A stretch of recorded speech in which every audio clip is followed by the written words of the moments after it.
के। मार के किसने निकाल दिया? बेटियों ने भी, बहू ने भी निकाल दिया घर से। आपकी बेटियों ने भी निकाल दिया? हम नहीं रखेंगे। नहीं रखेंगे। मैं 3-4 महीने से किराए पे रह रही हूँ। और बेटे ने भी बहू भी निकाल दी है? बहू ने भी नहीं रखी है। मैंने मेरे नंबर ही नहीं किसी के पास, तो मुझे वो किराए पे रह रही 2-3 महीने से मैं। अब मेरी सामर्थ नहीं है किराए पे रहने के लिए। अब मैं अकेली, अब मैं आपकी शरण में रहना तो चाहती। बेटियां तो बहुत सेवा करती हैं माँ की, सुना है। नहीं, किसी ने नहीं रखा, सबने निकाल दिया। बेटियों ने भी? तो आपको मारा किसने था? एक बहू ने भी घर से निकाल, धक्का देके। अच्छा, धक्का दे। अब बेटियों ने भी घर से निकाल दिया। हम नहीं रखेंगे, तो जहाँ जाना है जाओ। माँ की 2 बेटियां हैं।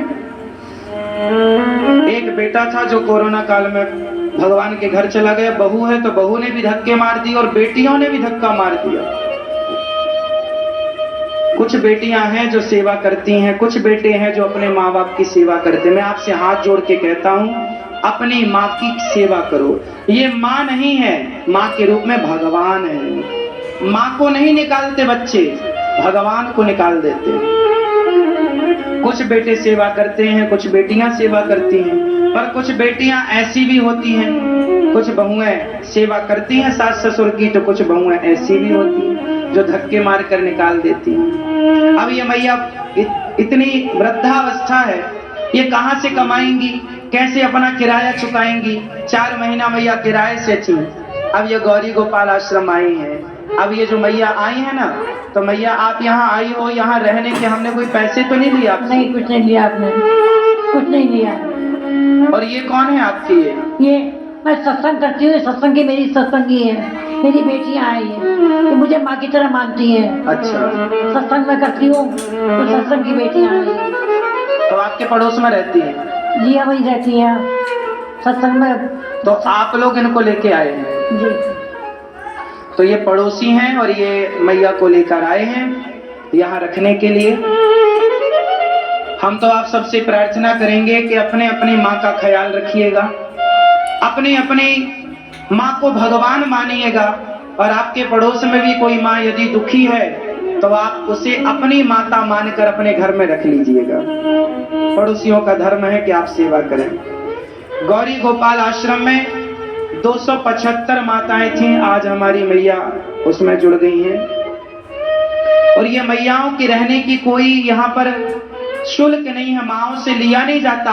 आप लोग जो सहयोग करते हैं ना, अब देखिए ना, माँ का अपनों ने तो साथ छोड़ दिया। जब सबने साथ छोड़ दिया तो आप लोग है ना, इनके बेटा बेटी बनकर साथ दीजिए, सहयोग कीजिए। गौरी गोपाल आश्रम में जो सेवाएं होती हैं ना, वो आपके सहयोग से होती हैं। बताओ, इन माओं का सहारा बनना चाहिए या नहीं?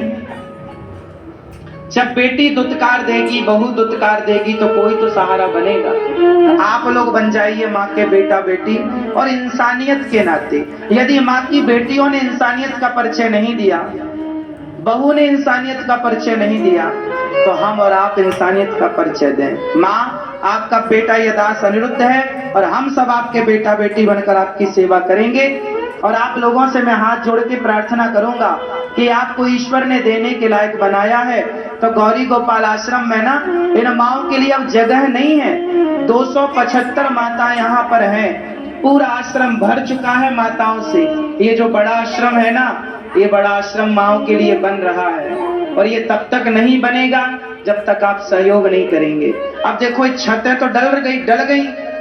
अब छतों के बाद जो अंदर के काम होते हैं वो ज्यादा खर्चीले होते हैं, क्या नहीं लगता?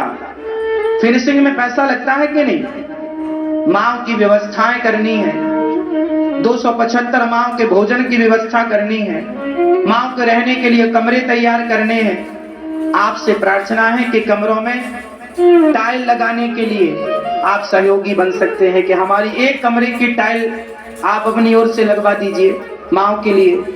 एक कमरे में माओं के लिए आप पंखे की व्यवस्था करा सकते हैं। एक बेड माओं के लिए, एक बिस्तर आप भेंट कर सकते हैं कि आप की ओर से माँ एक बेड में रहेंगी। एक बेड आपकी ओर से माओं के लिए छोटी सी अलमारी बनेगी।